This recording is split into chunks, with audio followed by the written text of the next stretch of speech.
about a very important topic that's in discussion. During our lunchtime also we had multiple discussions on this topic, and that's about the new directive that has come from CERTIN, and that's to do with cybersecurity posture of our nation. And the intention, the objective of us is to drill down into what are the objectives of CERTIN for these directives. Also look at what are the implications to the organizations, and third important aspect is what are the implementation guidelines, right? That's one of the most important aspect to it. Now, a disclaimer to this is that these are purely our opinion, our views. Definitely, I had a discussion with CERTIN before coming in this particular forum, but then these are our opinion, and any further implementation that you have to do will be in consultation with CERTIN. So, by and large, how this entire directive looks to me is that the objective is very clear, right? This is to enhance the cybersecurity posture of our country, our nation's cybersecurity posture, and it's a two-way exchange program where we CERTIN would get the relevant incident notification from organizations, from multiple organizations, and they would correlate these incidents together. The objective looks to be is having a deeper understanding of what's the threat landscape that's happening within the country, and also to correlate this to a malware campaign or a threat campaign that is happening. On the other side of it, the organizations would benefit because out of these experience from CERTIN, they would get an advisory or they would get a remediation suggestion from CERTIN, and that would help in the entire process of mitigating that specific threat. But this is by and large, right? We would also want to drill down into individual directives. What's the implication of these directives? So the first directive talks about NTP clock. It talks about synchronization of organizations to a standard clock, and did had a mention of NIC and NPL clock. But on 18th of this month, there was a FAQ document which was released, which clearly stated that it has to be a standard clock. It doesn't necessarily means to have a synchronization to NIC and NTP clock, and it's explanatory. It's a self-explanatory directive. All the organizations necessarily needs to sync up their system clock to one standard source, right? Because the organizations, they have distributed infrastructure, work from home, they have workbenches and workloads all distributed in the cloud. Now, how do you ensure that you can correlate these information, the security threats, the incidents and alerts that are coming in a more accurate fashion? You need to synchronize it to a centralized clock, and the implications to the organizations is little. The reason why I say that is it's important for the organizations per se. And imagine if you extrapolate this to for CERTIN, which has to do a correlation across multiple organizations, the threat data from multiple organizations. So standardization of clock, there are discussions happening on various forums, and people are talking of opening the organization's NTP servers to reflection and amplification leg. Well, it's very easily mitigated by putting appropriate ACLs at the perimeter, and I don't see that this has a major implementation hindrance. Moving ahead on the second clause, which is a very important clause, which is about 6 hours notification in terms of any incident, any alert that you see in your network. Organizations have to report back to CERTIN if there are any incidents seen, and that has to be done within 6 hours. And the artifacts also has to be provided. Now, what's the objective of CERTIN doing that? Is because while the threat is in motion, CERTIN wants to get notified for those specific alerts which are coming in, that is specific threat campaign, how is it emanating in the network, and how is it in motion.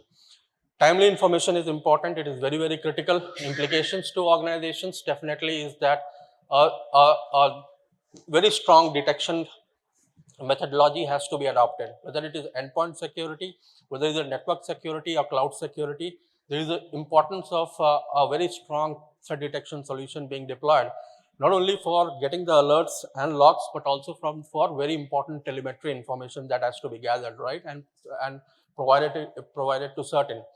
But what kind of security incidents are we talking about? Are we talking about every security incident that is happening, every random virus, worms, trojans that are coming in? Not exactly. That's my opinion. Is about prioritized alerts, right? Prioritize security incidents, which can be a malware campaign, which can be a specific web defacement activity or a distributed denial of service attack. These kind of security threats which are very targeted, that has to be notified, and proper artifacts has to be provided to CERT. You need to have a strong detection mechanism for that. At the same time, having a centralized infrastructure, which is a framework-based approach, like the standard frameworks like XDR, that would definitely help, because you have a data lake where you are having a centralized repository of all the alerts and doing a correlation of incidents across multiple segments. That definitely is going to help you. Yes, there are implications. Implications are that it requires some investment in terms of strengthening your security posture by deploying appropriate security infrastructure in your place. The third clause which I want to touch upon is log retention, running log retention for 180 days. This again requires that, log management has been done by organization. This is not new. You can't have extraction done at every single host or systems running in your network. You have to have a centralized method of collecting the logs, analyzing the logs, and then sharing those logs also. But how effective is the current log management systems like ELMs and SIEM tools? Are they providing enough context? Are they providing enough telemetry? No. You need to have artifacts also being produced. For producing those artifacts, you need to have a local data lake, whether in the cloud or whether on-premise. Those data lake is very, very important, so that when the requirement is, then those artifacts can be produced to certain. For that, you again require a framework-based approach, or EDR or an XDR solution, which provides you a comprehensive view of the entire network, plus assimilates all the alerts and correlate and generates a sequence of events. That's very, very critical. Last point, without taking much time, I'll not dwell into all the six directives, but the last one, which is important, is about data protection and data leakage, right? Now, data protection is also a very important aspect for an organization, because that's the motive. The objective of certain is to get into the motive of these attackers. What are they after, right? And if you share that information, whether it's a successful attempt to exfiltrate the data or an unsuccessful attempt to exfiltrate the data, that is going to help other organizations also in terms of advisory. So very strong data protection strategy that is required for organizations to build up that robust infrastructure to be able to detect an attempt to espionage the data. There are other clauses also, there are other directives also, specifically around KYC and and some more directives around which was earlier on RBI guidelines. So I'm not touching that. About VPN as well, I'm not touching that. But without taking much time to summarize that, it's a perfect initiative for starting a shared responsibility model, where there are three stakeholders. One is the organization, which is expected to provide the required data, artifacts. Second is the security partners like us, who have to enable organizations to provide this information, be able to detect and respond to these alerts, these security incidents in a timely fashion, and provide that information back to certain. And third stakeholder is certain, definitely, because they are the ones who would receive all these artifacts and would generate the suggestions. How do you mitigate those alerts? But yes, the implications are that there's definitely an investment into the skills, into technology, into manpower, into processes, and that investment is required. So thank you. I'll go back to my panel. Thank you, Manish. I think my colleague has already introduced each one of us, so I won't repeat again.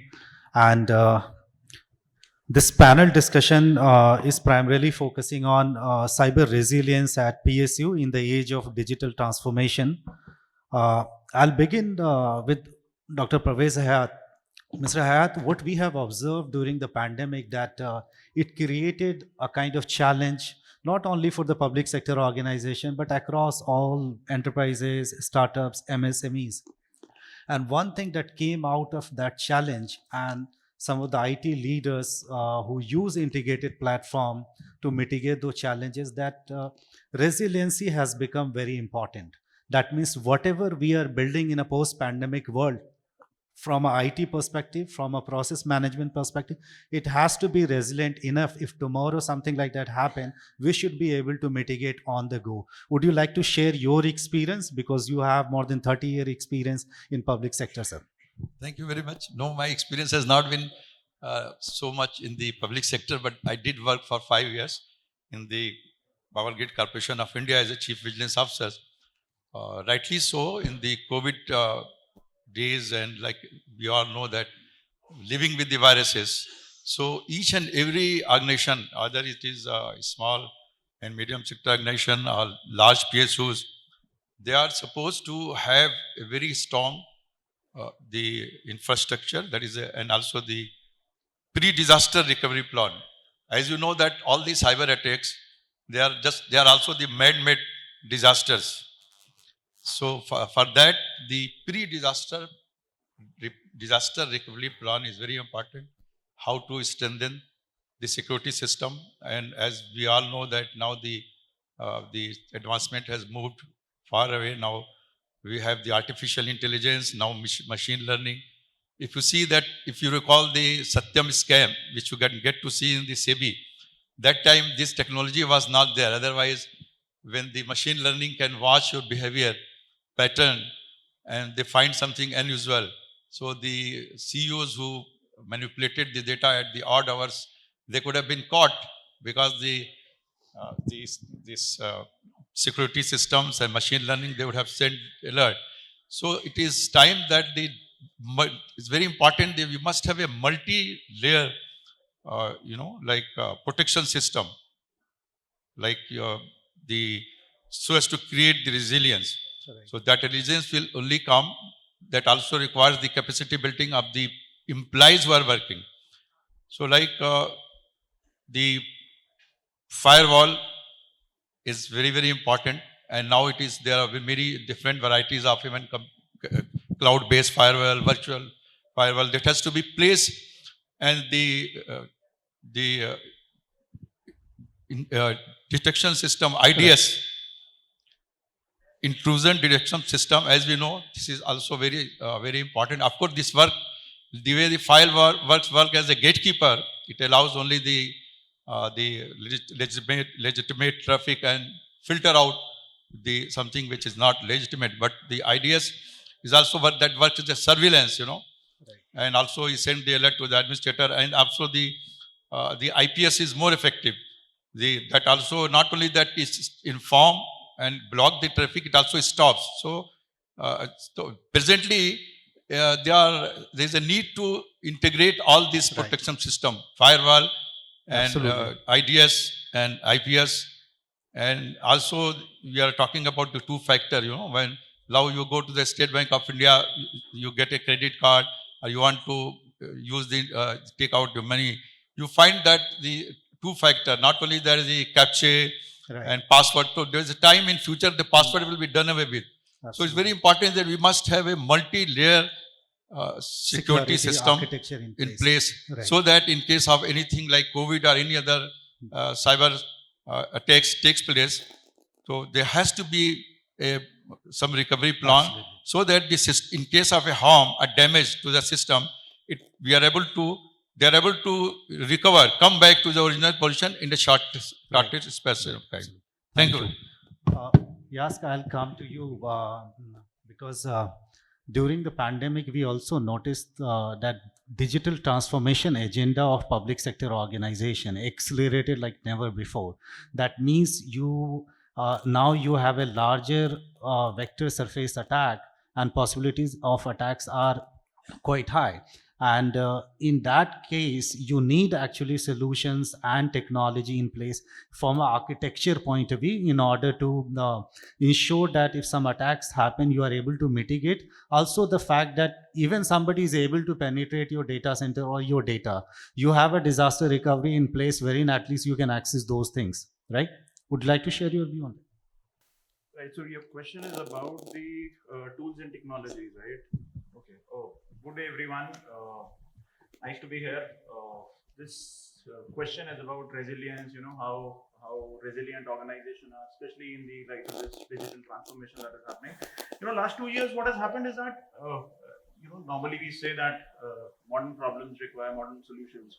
However, neither is this modern nor is it neither the problem nor the solution is modern. Digital transformation has been happening for some time. It's just that the last 2 years certainly speeded up because of the requirements. Unfortunately, in the last 2 years, what also happened was that companies wanted to jump onto this digital transformation without really realizing the company jumped onto this digital transformation. It was kind of a pell-mell shift without realizing the risk that is there. Whenever we talk about any business solution, the first thing that business people would be talking about is the business risk. Are we really evaluating the cyber risk also when we are talking about the business solution? When we are talking about the transformation, that is probably what had been lacking. Fortunately for us, the security practitioners, that is, the technology, the cyber security technology, what Manish also touched upon, there are various solutions which are there to help us in case there is an eventuality. But then what is important is to understand that, especially when we talk about resilience or working during an attack, it's a business issue. It is not a cyber issue. Imagine if even my whole complete network is down, but I'm able to cater to all my customers. Would that really bother me as an organization? No. It's not important. What if whole of my network is running, everything is the way it should be, but I'm not able to cater to my customers? So all of that, please understand, this is a business issue. We saw in the beginning of pandemic what happened. All complete network was running up and fine. Had we planned for a scenario in which the humans would not be able to reach the environment? We always keep on talking about network or appliance redundancy. Was there that plan? No, it was not there. Therefore, the planning when it comes to resiliency has to be about business. We have to understand that the business has to run. Cyber or IT is going to enable it, help it. And therefore, your question about technology being there, yes, the technology is there. However, for us to understand as to where and what technology is required is something that we need to do. Evaluate business as well as cyber risk before getting on to any new business. That is what my take is. Right. Absolutely. I'll go to Susheel, sir. As Mr. Yask was saying that resiliency is ultimately a part of your overall business architecture and mitigating your business risk, because business continuity plan is really important. Would you like to share, based on your experience, especially during the pandemic over the last 2.5 years, that we witnessed that there was challenges and organization which had some integrated platform, they were able to mitigate even on the go. And there was some pocket of innovation from IT perspective. Would you like to share especially your views on an innovation part? During this last 2 years, GAIL has been done a lot of innovation, and GAIL's business has not impacted even for a single second. Like we have implemented the virtual private network. We have implemented the virtual private network, and we have given our enterprise resources to all across the globe wherever our employees are there, so that their business is not impacted. And we have also given the access of these desktops and other things, so that even if they are not able to come into the office, but office work is not impacted.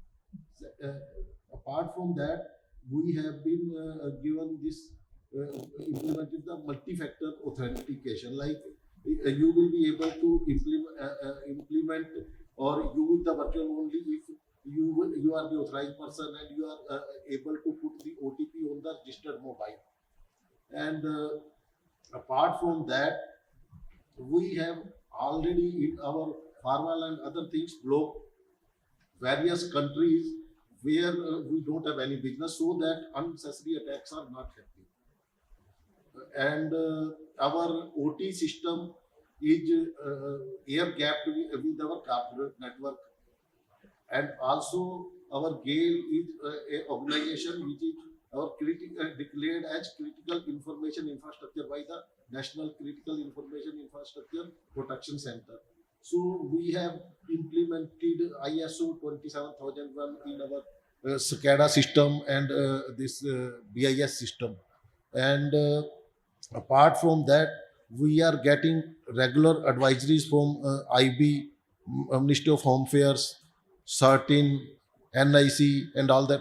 we try to implement to the maximum possible and this thing so that patch and other things. So as of now, at least we are protected and we are working. Right, right, right. Mr. Gupta, especially if you could share your view, what sir was saying about the OT management, what we are also observing that because of the analytics part, now OT and IT are actually talking to each other. So earlier OT was air gap, right? It was not available. But because of this analytics part that you want to do, you have to somehow take it away from air gap. And during the pandemic also, we noticed there was some challenge. I mean, attack surface increased like never before, and different kind of attacks happen. Also, the awareness among the people increases for cyber security. If you could share your views based on your experience during the pandemic and as to how you use technology to mitigate those challenges. Good afternoon to everybody. As you rightly said, during pandemic, there was a need to work from the home, and in NHPC, our locations are located at very remote sites where even the roads are not available and the connectivity is an issue. But we have implemented various type of technology like VSAT, MPLS, and RF links to access the centralized applications and to help the employee to work online during this pandemic, or it is now continuing. And as far as the today's topic is that the cyber resilience, it is very relevant in today's scenario, because with the increased use of IT, the doors for threats, cyber threats, increased manifold. And the government of India is also emphasis for the strengthening of the cyber security posture. And the power sector has been identified as a critical sector. And as per the definition, the critical sector is the sector which may impact the economy, safety, and security. And and in this continuation, the CERTIN, as my Mr. Sinha has just introduced, the CERTIN has nominated various central PSUs in the PSU category, CERT, and NHPC has been nominated as a CERT Hydro, and we are looking after the work as a CERT Hydro. In addition to strengthening the cyber security posture in NHPC, for that like implementation of the ISMS, VAPT, CCMP. Earlier the CCMP was prepared considering the recovery of the IT systems, but now there is a need to prepare the crisis management plan or cyber crisis management plan, incorporating the process to recover the business in case of any disaster. Right.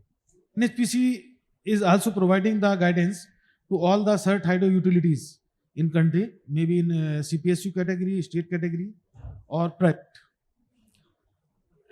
We are also providing them to help them in preparation of their CCMP, IT cyber security policy, conducting the VAPT.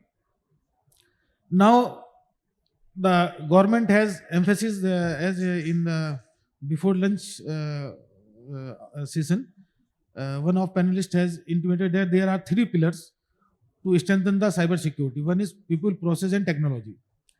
As the technology and process can be developed within a specified times. Say like we can procure the technology in a year or 6 months. We can develop the process in a year. But the main important component to strengthen the cyber security posture in any organization is the people. And we in NHPC, and we are also guiding to other utility under CERT Hydro to impart the training on cyber security to the employee, specifically their persons who are engaged in the OT, operational technology operations. Right. So, in my opinion, to improve the cyber security posture in any of the organization, there are another 3 important aspects. Namely, first we have to protect our system, and if there is any threat, then we have to detect what are the reasons this has happened. And after that, it is being the continuous process, we have to evolve. Because today we have, if we have deployed any technology or we have deployed any technology, so the hackers continuously in search of new way of hacking. So it is a evolving Absolutely. area. Absolutely. So we have to do it. Absolutely. I'll come back to you, sir, once again. Thank you. I'll go to Mr. Manish. Mr. Manish, in digital transformation, cyber resilience is an integral part. I mean, there is no doubt about it. It's no longer afterthought or a boardroom discussion. It is there. It has to be there. Since your organization deals with both enterprises and public sector on multiple levels, what have been your experience during pandemic? And if you could share based on your experience, what are those 3 blocks while any public sector organization embarking on a digital transformation journey, they should not miss those 3 blocks from a security perspective? Yeah, interesting question. And before that, I just wanted to quickly introduce Trellix also, because that would give the context of what I would be speaking later. So Trellix is a new company formed by merging 2 technology giants, 2 cybersecurity giants, McAfee Enterprise and FireEye. Now, both these organizations in their own capacity have been very strong in cybersecurity, various aspects, primarily around threat detection and response, endpoint security, network security, email security. FireEye has been very strong in security operations into next generation SIM, SOAR architecture, and a threat analytics solution and security intelligence. Now, what this merger is bringing in is a perfect amalgamation of security operations and threat detection, which has not been there in industry. Both these technologies and domains have moved independently. Another important aspect is data protection part, where McAfee Enterprise has been very strong in. That has also been developing in the industry in isolation. So there was no synergy, or I would say there was minimum synergy in these 3 important building blocks, as you asked me about the building blocks, right? So data protection is an important building block. Second important is security operations, and third important aspect to cybersecurity is about threat detection and response. What we need to look at, our organizations to look at, is definitely strengthening all the 3 building blocks. Enhancing the security operations is very critical, because you would get targeted. There is no way that you can escape being targeted. For some time, yes, but eventually you would get targeted. It's important that how do you act, and as Yask and Mr. Susheel and Mr. Gupta mentioned, coming back to business as usual, right? The resiliency part, that is very, very critical. And for that, you need very strong security operations. Second important aspect is threat detection. And threat detection in post-pandemic and during pandemic era is about looking at the distributed infrastructure. You have remote workforce, you have workbenches in the cloud. How do you look at threat detection on a holistic fashion? That's second important aspect. Third important, as we pointed out, that data protection is very, very critical, right? And I would say the approach of organizations and the strategy of the organizations should be looking at merging these 3 things together as a framework. And there are industry frameworks which are available now and which are getting a lot of traction.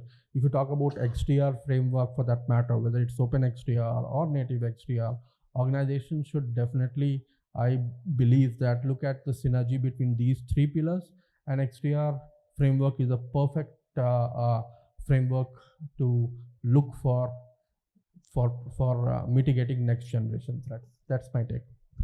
Dr. Yask, we are in the last leg of the panel discussion. We only have 6 minutes. So your last thought, especially as a security leader, what would be your suggestion? 2 points. For the public sector people who are embarking on a digital transformation journey or might be facing something new starting, what are the key things that they should not miss? What should not be missed is, as I said earlier, cyber risk is, again, security or cyber risk professionals do not eliminate risk, they just manage risk. It is important to understand there is always going to be some risk, some residual risk. It is important to accept that risk look at the eventuality, that is what is going to happen, where is it that we might fail. As Manish said, that every organization is certainly under attack. It's just a question of when. You have to prepare for that when scenario, not if scenario. One, two, unfortunately, we only prepare for the crisis that has already happened. We have to move away from that and try anticipating the next one. We unfortunately do not tend to learn. Pandemic happened in 2000, a little bit of that happened in 2008-9 also. 2019-20 it happened. We were again as ill prepared as we were in 2009-10. So be prepared. Look for this. Think that this is certainly going to happen, and then plan accordingly. 2 points. Absolutely. If you can add your views, especially around the 2 points that you would like to highlight, from resiliency point of view, from security point of view, also from a business risk point of view. I have my point of view, like first point is that the various stakeholders, top management, employees, and other like consignment stockists and all that, they should be given some detailed awareness training so that they are also aware about the training. It is not only the IT team's responsibility. Second point I intend to say is that we should take the cyber insurance also to mitigate the risk of the organization in the worst case if this cyber attack even happen. And third point I want to say is like we should reduce the this cyber this surface, like we should stop using this USB drives and all that, utilizing this Gmail and other things in the corporate network. Thank you. Dr. Hayat, Mr. Susheel raised two very important things. One is the awareness part, other is the insurance part. We don't have too much time to discuss that, but awareness is really important, and you were referring to that. So how can we do that? Is there a template which could be imbibed by PSU, especially for creating awareness on the cyber security? Rightly so. When previous speaker also took that, it's very important that we get generally active the response mechanism only one after the something wrong has happened. It is very important to have the pre-disasters response activities. That includes preparedness. Preparedness also includes the mitigation, identification of the risk, perception of the risk, and then risk assessment and analysis. After you do this, and also the vulnerability of the system. So these are the part of the pre-disaster plan. And after that, so the pre-disaster response, and once anything has happened, so people are trained. So there is a need because the technology is upgradable and upgrading very fast. So there is also need what awareness is lacking, that when you people get recruited in the PSU in the IT sector, I found that generally there is hardly any system of sending them to the advanced training schedule, so that they also are in tune or with sync with the latest technology. So it's very important that those employees should be given training so that they are keeping pace with what hackers are doing. Mr. Gupta, if you can add your last thought. In my opinion, all the persons who are involved in managing the security of the organization, if there is any attack on our infrastructure, it should be immediately reported to the management instead of hiding. Because if we hide it, so nothing will happen, and the top management will think all are going well, and in long future it may create a big disaster. And as I earlier requested to strengthen the cyber security, maximum employee should be given the training as per their role, because the main threat is also from the employee, knowingly or unknowingly. So this is my opinion. Mr. Manish, last word to you. We have 1.5 minutes. Yep. Great points by everyone, and I was just listening very keenly on those points. And I just wanted to summarize what the entire panel has mentioned, that the criticality of cybersecurity is felt by everyone, right? And everyone realizes that it's very important to put proper focus, organization proper focus on cybersecurity. While being a PSU, there are certain things in terms of compliance, like the log residency has to be on premise or has to be within India geographies. Those are very, very important aspects to be taken care of. So in a nutshell, in terms of the summary, what I could get is resiliency of an organization that is very critical, and cybersecurity is one aspect which can enable organizations to become more resilient. These are not roadblocks. Cybersecurity is actually an enabler for building up a more confident organization who can look at multiple aspects of business development, rolling out new products, rolling out new channels, rolling out supply chain integrations. And for that, you definitely need cybersecurity. So that's my Absolutely, I completely agree with you, given the fact that the kind of digital transformation that we have witnessed during the pandemic and the cybersecurity challenges that we might face and we are facing, we need to put in place those architecture, those solutions and those process in place. Thank you, Mr. Sinha, Dr. Yask, Mrs. Susheel, Dr. Parvez Hayat, Mr. Anirudh Gupta, for being such a wonderful panelist and taking out time and sharing your views. Thank you so much. Thank you.